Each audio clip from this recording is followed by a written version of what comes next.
মেহেরপুরে দেখা মিলেছে তেলের খনি। এমন গুঞ্জন শুনে মেহেরপুরের ভৈরব নদের পাড়ে এখন ভিড় জমাচ্ছেন উৎসুক জনতা। অনেকেই নাকে গন্ধ নিয়ে দেখছেন এটি তেল কিনা।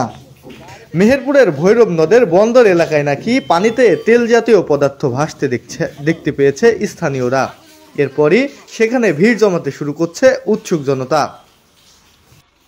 ঘটনাস্থলে এখনো প্রশাসন পৌঁছায়নি। প্রশাসন পৌঁছালেই হয়তোবা দূর হবে এই তেলের খনির ধোঁয়াশা।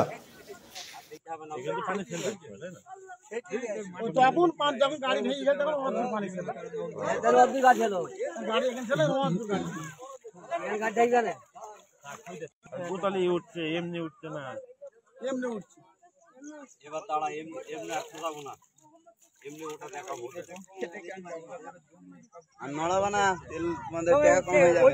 আমি আগে দেখলাম